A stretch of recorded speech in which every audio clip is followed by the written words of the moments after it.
오늘부터 민수기의 말씀을 한 3주 정도 아웃라인을 조금 같이 나누고 그리고 민수기 본론으로 들어가려고 합니다.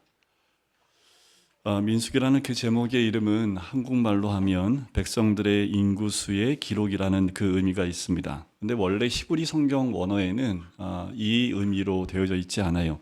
주전 3세기의 근동 지역의 공동어는 헬라어였습니다. 이때 흩어진 이스라엘 백성 가운데 히브리어를 읽거나 쓸 줄 모르는 세대가 생기기 시작을 했어요.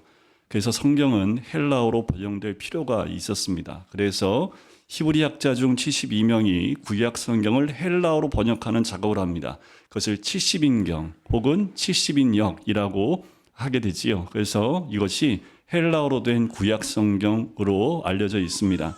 이 70인경에 이 민수기라는 책 제목으로 처음 쓰게 됩니다.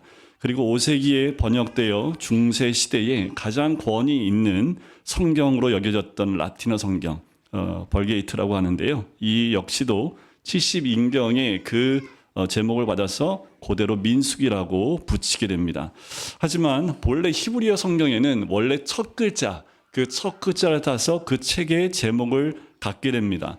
그래서 민수기를 히브리어 원어를 보면 첫 글자가 그가 말씀하셨다라는 그 단어가 먼저 나와요. 그래서 처음에는 그가 말씀하셨다라는 제목으로 되어 있다가 다섯 번째 단어가 광야에서라는 그 의미를 갖고 있는 단어가 쓰였고 책의 의미를 더 잘 드러낸다는 판단하에 광야에서라는 히브리어 원래 책 제목이 광야에서라는 말을 쓰게 됩니다. 우리나라 성경에도 민수기라는 제목을 쓰고 있지요. 사실 이제 71경과 벌게이트를 따라서 온 것이고요. 본래 히브리 성경 제목은 광야에서. 물론 이 책에서 보면 1장과 26장에 두 번에 걸친 인구조사가 나옵니다. 그 숫자들의 목록을 읽는 것 쉽지 않지요. 민수기 1장 보면 숫자가 계속 반복해서 나와요. 그 26장에도 그 숫자가 반복해서 많이 나오는 것을 보게 됩니다. 이 인구조사는 민수기의 메시지를 담은 하나의 형식이지요. 우리는 그 안에 있는 메시지, 또 하나님께서 민수기를 통해서 우리에게 말씀하시고자 하는 바를 찾아야 됩니다. 이제 우리가 민수기 강해의 여정을 떠나면서 해야 할 일이 바로 그것이지요. 성령께서 조명해 주시지 않으면 민수기의 말씀을 읽을 때 이게 왜 쓰였을까? 왜 지파마다 명수가 이렇게 기록되어 있을까? 그것도 1장과 26장에 민수기의 중요한 축을 이루는 두 장에 왜 이렇게 숫자를 적어놨을까? 성령께서 조명해 주시지 않으면 깨닫기가 어렵겠지요. 하나님의 영광을 보고자 하는 우리가 말씀을 그렇게 읽기 시작을 하면 분명히 깨닫게 하신 하나님의 은혜가 있을 줄 믿습니다. 그럼 우리는 모두 겸손하게 또 가난한 심령으로 이 민수기, 고대 이스라엘 백성의 광야의 여정을 따라가 봐야 될 것입니다. 그렇게 저와 함께 이제 민수기를 따라가려고 합니다.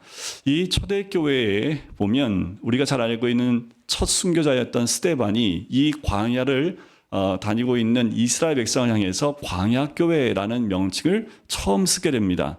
사도행전 7장에 그 얘기가 나와요. 그 천사와 우리 조상들과 함께 광야교회에 있었고라는 광야교회라는 말을 처음 쓰게 됩니다. 이스라엘 백성이 출애굽한 후에 가나안에 들어가기까지 40년을 스데반은 광야교회라고 불렀지요. 모세 오경 중에 4권이 이 광야교회에 대해서 기록을 담고 있습니다. 그런데 출애굽기는 광야교회의 탄생을 보여주는 책이지요. 그리고 대략 1년의 기록을 담고 있습니다. 레위기는요. 둘째 해 첫째 한 달 동안의 이야기, 즉 광야교회의 거룩과 정결의 규례를 기록하고 있습니다. 자, 민수기 다음 책으로 건너가면 신명기가 있지요. 신명기는 40년째 11월에 시작해서 모세가 죽기까지의 짧은 그 기간 동안 기록이 되어져 있습니다. 반면 민수기는요. 40년 광야 교회 기간의 대부분인 39년에 조금 못 미치는 그 기록을 그 39년을 기록하고 있지요. 시간적으로 보면 민수기가 광야 교회에 대해서 거의 다 기록하고 있을 만큼 비중이 크다는 것을 알 수 있습니다. 직접 확인해 보시면 민수기 1장 1절에 아까 저희가 읽었지만 둘째 해 둘째 달, 첫째 날이라고 시점을 밝히고 있지요. 신명기로 넘어가면 신명기 1장 3절에는 40째 해, 11째 달, 그 달 첫째 날이라고 정확하게 기록되어 있습니다. 그러니까 민수기는 둘째 해부터 신명기 40째, 11째 달 되기까지 그 기간에 있었던 사건을 기록한 책이 민수기입니다.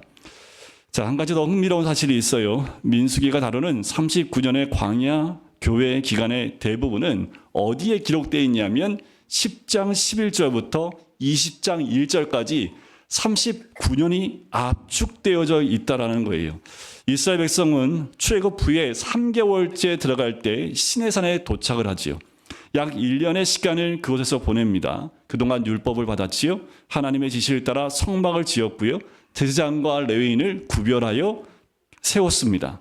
출애굽기 19장부터 민수기 10장 10절까지 이 1년 기간에 대한 기록이 그곳에 기록되어 있습니다. 그리고 남은 39년에 조금 못 미치는 기간이 10장 11절부터 민수기 20장 1절에 담겨 있어요. 그런데 더 놀라운 건 뭐냐면 우리가 민수기를 보면 13장과 14장에 무엇이 기록되어 있냐면 그 유명한 가데스 반역 사건의 전모가 기록되어 있습니다.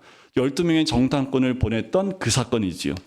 그러니까 정확하게 보면 15장부터 19장 불과 5장 안에 38년의 여정이 압축되어져 기록되어 있다라고 보시면 되겠습니다. 자, 민수기는요. 다른 성경과 마찬가지로 고대 문서임에도 정말 정교한 형식을 취하고 있습니다. 민수기를 연구한 학자들은 민수기 구조를 두 가지 형식을 통해서 이야기를 해요. 하나는 지리적 기준이고요.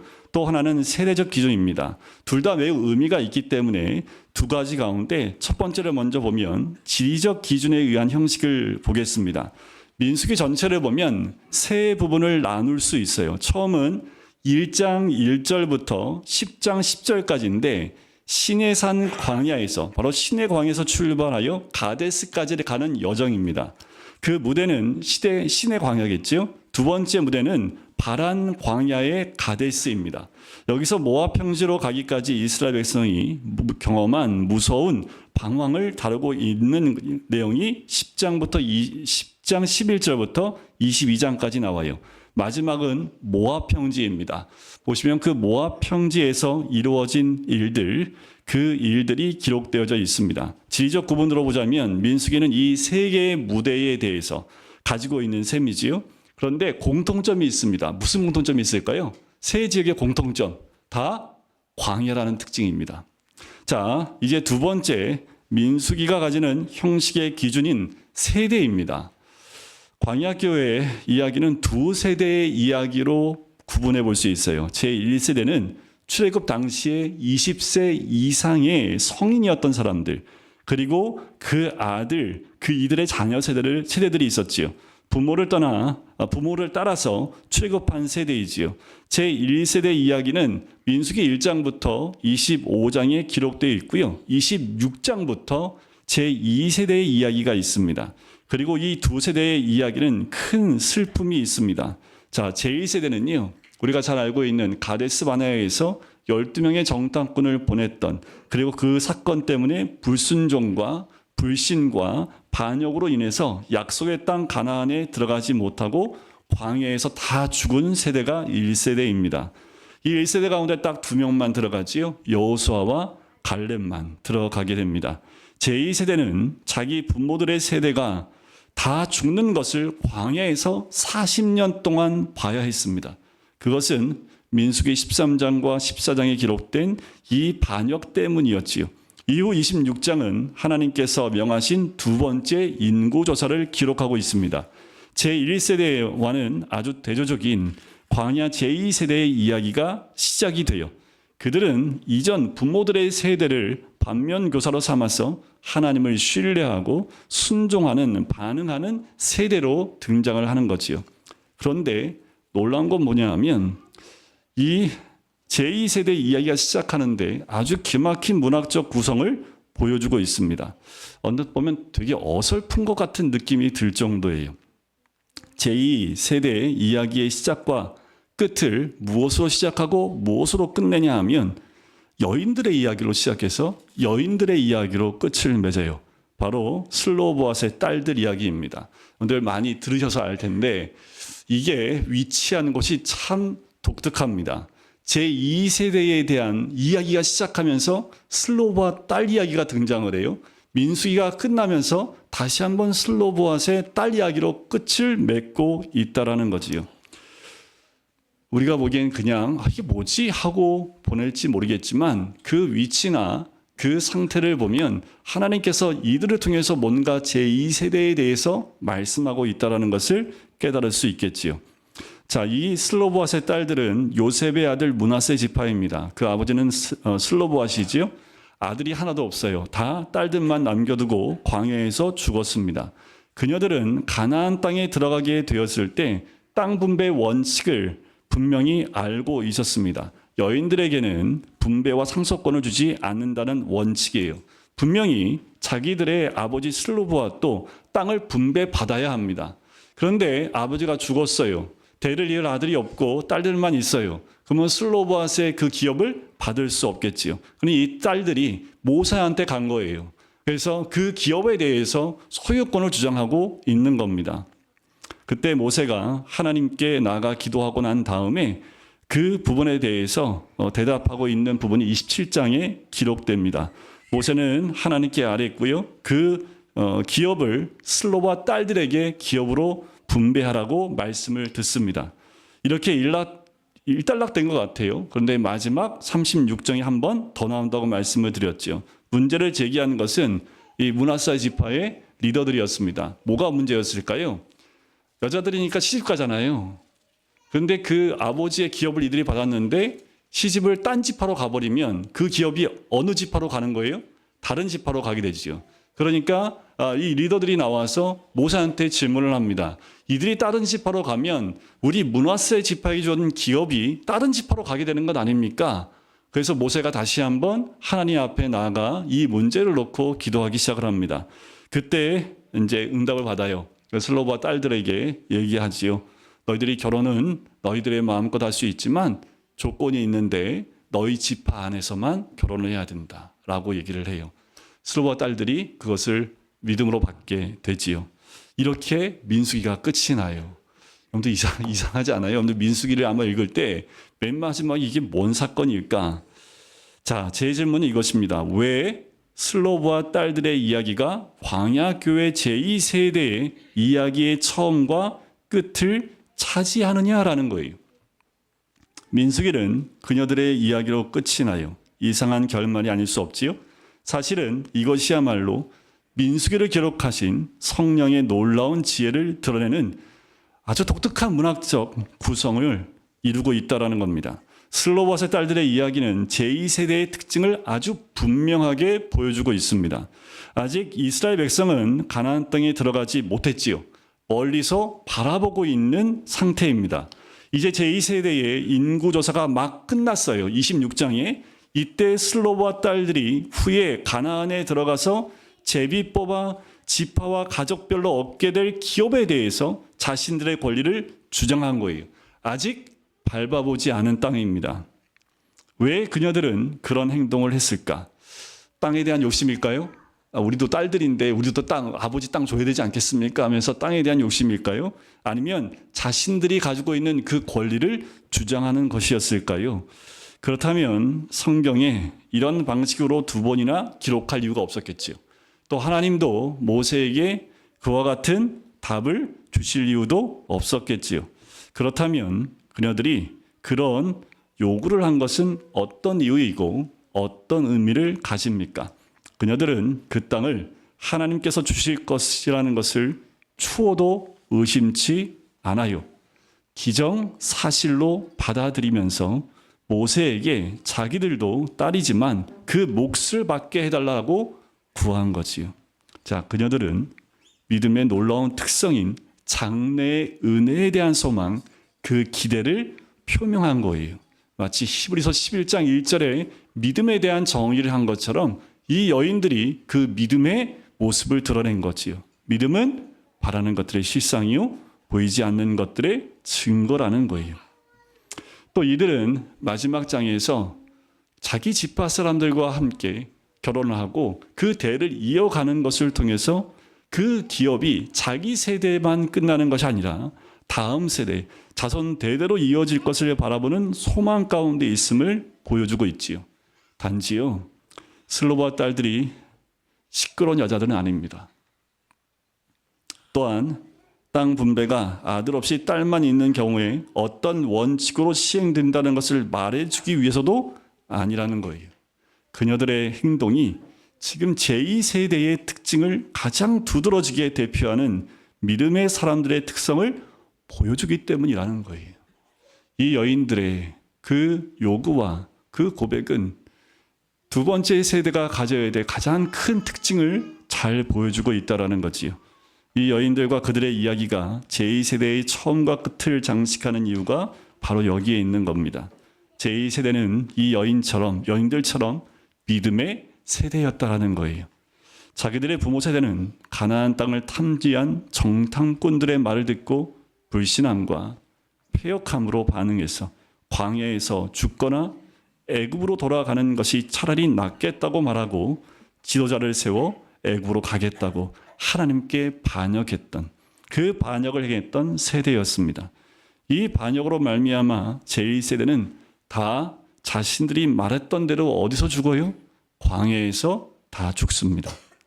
제2세대는 부모 세대의 모습을 보면서 광야에서 자랐어요. 부모 세대가 광야에서 다 죽어가는 모습을 생생하게 봤지요. 불신과 불순종 그리고 반역이 얼마나 무서운지를 알았습니다. 그래서 슬로보아스의 딸들의 이야기는 이런 제2세대의 이야기의 처음과 끝을 장식하기에 충분한 믿음의 이야기인 거지요. 여러분들, 민수기는 광야의 이야기입니다. 하지만 이것은 3,400년 전 이스라엘 백성의 이야기뿐만이 아니라 오늘 살고 있는 우리의 유익을 위해서 성령님께서 특별하게 기록하여 주신 말씀이라는 거예요. 하나님을 믿고 이 땅을 살아가는 모든 신자들의 철로 역장은 사실상 광야의 여정입니다.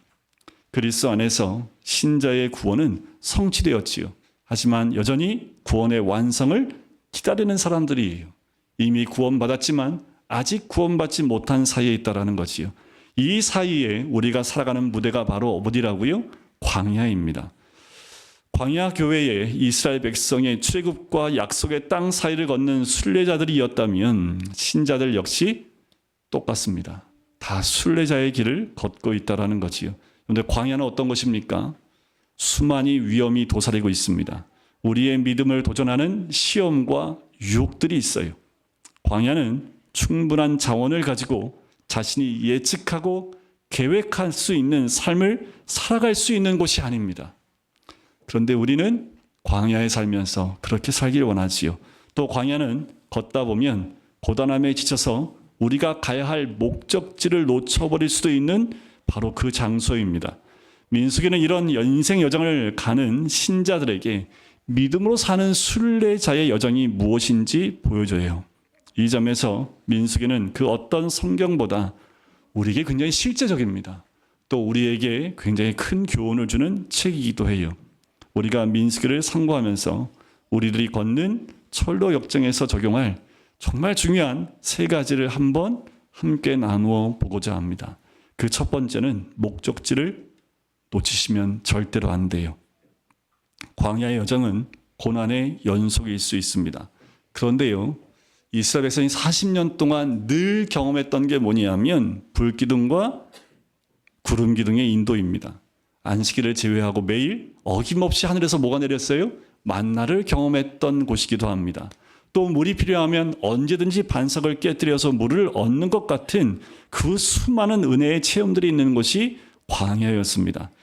그러나 광야는 천국이 아닙니다. 광야는 고통스러운 곳이지요. 여러분들 여행 즐거워하세요? 여행 즐거워하시지요? 여러분들 여행을 한 40년 가보시겠습니까? 집에 못 들어오고 여행을 한 40년 간다고 한번 생각해 보시면 여행이 즐거울까요? 아우, 빨리 집에 가고 싶어 하는 마음이 생기겠습니까? 최근에 걸어서 세계 일주하는 사람이 나왔는데 28년 동안 걸었다고 하더라고요.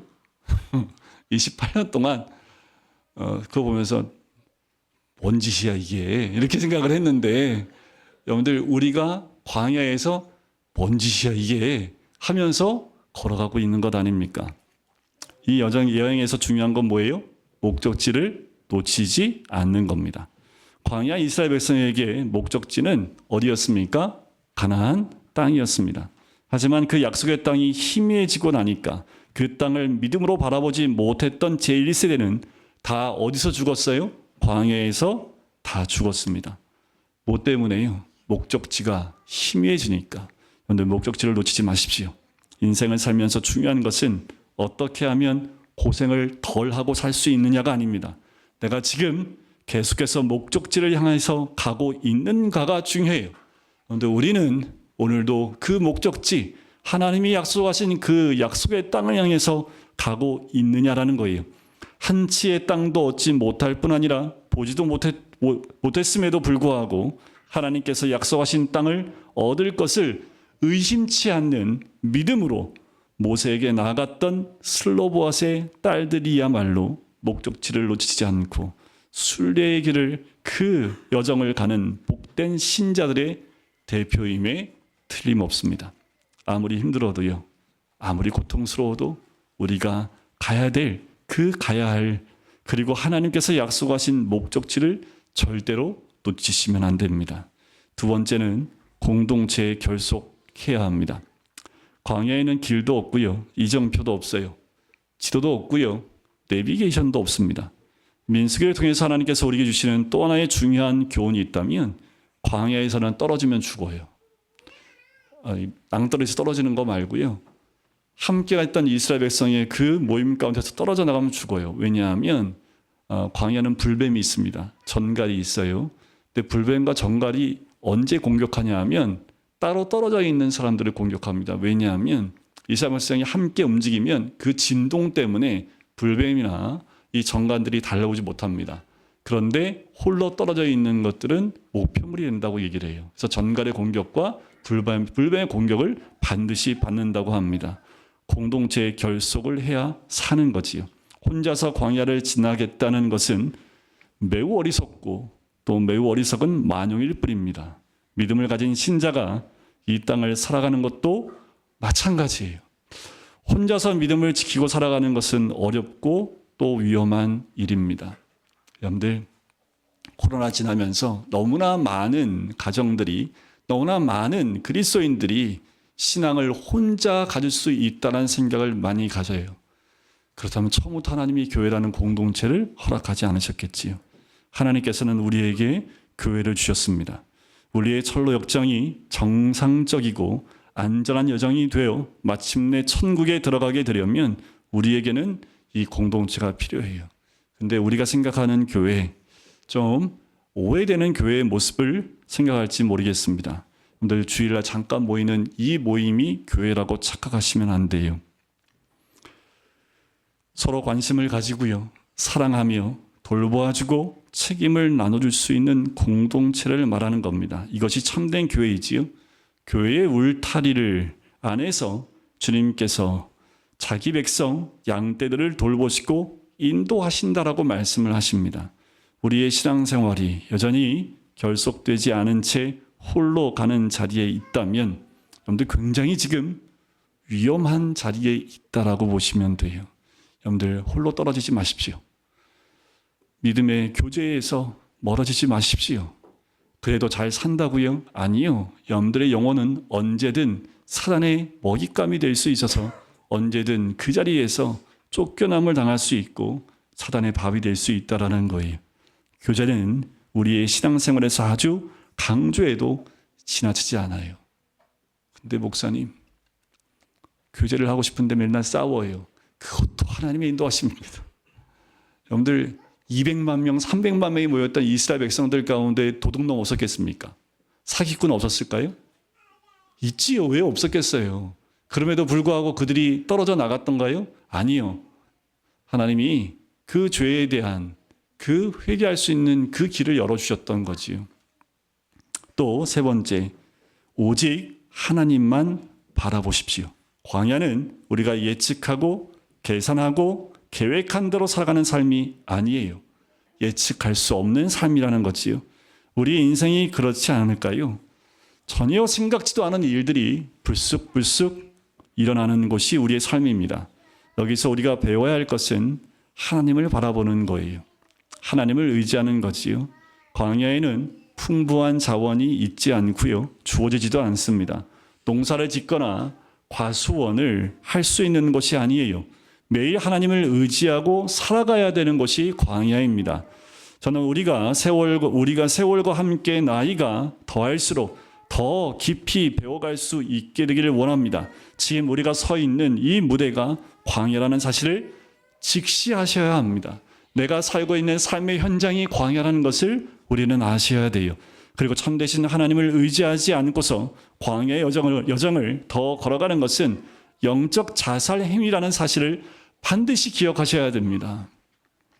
여러분, 이스라엘 백성이 광야의 교회로 1400여 년이 지나고 난 다음에 그 약속의 땅에 누가 오셨습니까?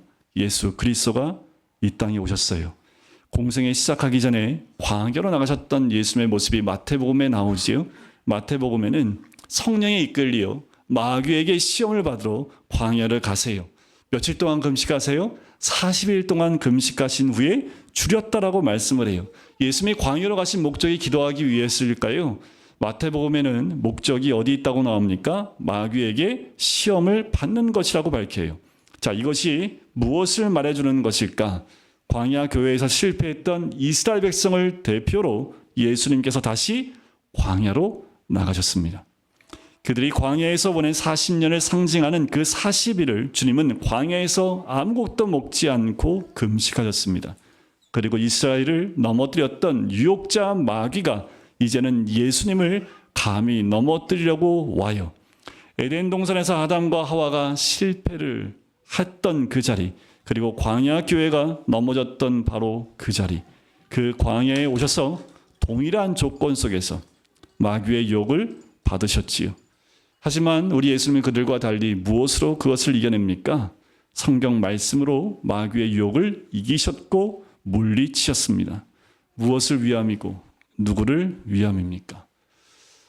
바로 하나님의 백성 예수 그리스도를 믿음으로 구원을 얻고 하나님의 자녀가 될 사람들을 바라보신 거지요.